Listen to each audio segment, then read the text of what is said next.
कोपर्डी प्रकरणाला 13 जुलैला 1 वर्ष पूर्ण झाले, मात्र आरोपींना अद्याप शिक्षा झाली नाहीये। सदर खटला जलदगती न्यायालयामध्ये चालवावा आणि निर्भयाला न्याय द्यावा या मागणीचं निवेदन नेवासा तालुका राष्ट्रवादी काँग्रेसच्या वतीनं नायब तहसीलदार ज्योतिप्रकाश जायकर यांना देण्यात आलंय।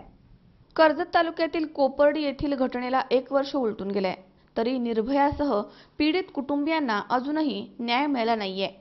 सदर खटला जलदगती न्यायालयामध्ये चालवण्यात यावा, तसेच निर्भयाच्या कुटुंबियांना न्याय देण्यात यावा अशी मागणी नेवासा तालुका राष्ट्रवादी काँग्रेसच्या वतीनं करण्यात आली आहे। या संदर्भात राष्ट्रवादी काँग्रेसच्या वतीनं गुरुवारी नेवासा तहसील कार्यालय येथे नायब तहसीलदार ज्योतिप्रकाश जायकर यांना निवेदन देण्यात आलं।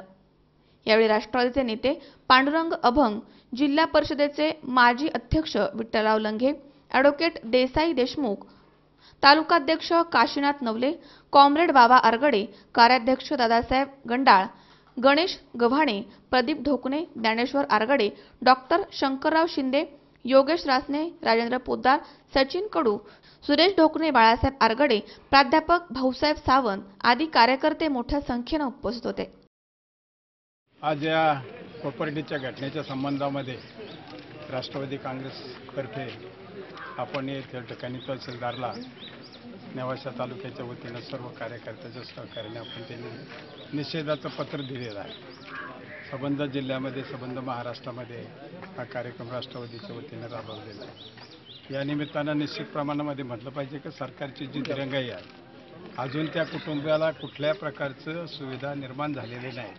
ही घटना घडली, सरकारने सांगितलं फास्ट ट्रॅकवर आम्ही हा खटला चालू आणि त्या कुटुंबाला न्याय देऊ, तो अद्यापपर्यंत दिलेला नाही। हे सरकारचा हलगर्जीपणा आणि त्याच्यामुळं समाजात वाढणारी असंतुष्ट भावना।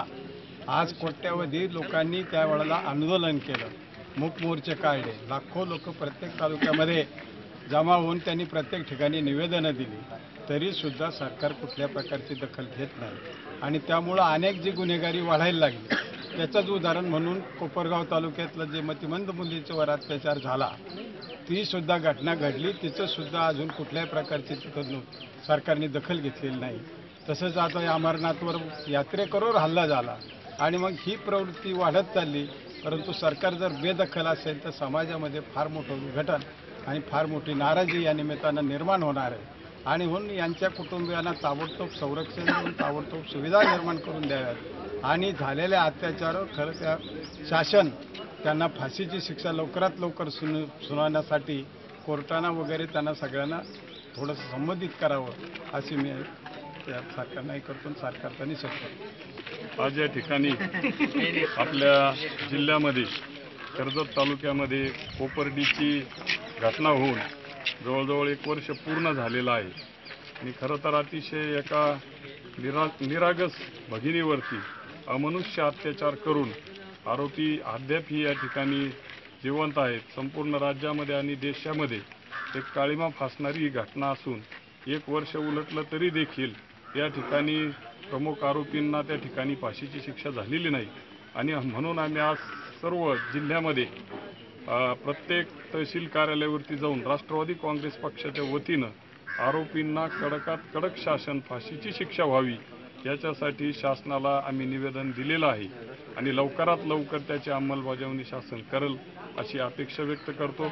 त्याचबरोबर या ठिकाणी कालच अमरनाथ यात्रेमध्ये जो भ्याड हल्ला अतिरेक्यांनी केला आणि त्यामध्ये निरागस भाविक 7 भाविक त्या ठिकाणी काही महिला भगिनी त्या ठिकाणी मृत्युमुखी पावल्या, त्या घटनेच्या बाबतीत देखील आम्ही सर्वजण मिळून राष्ट्रवादी काँग्रेस पक्षाच्या वतीनं निषेध व्यक्त करतो।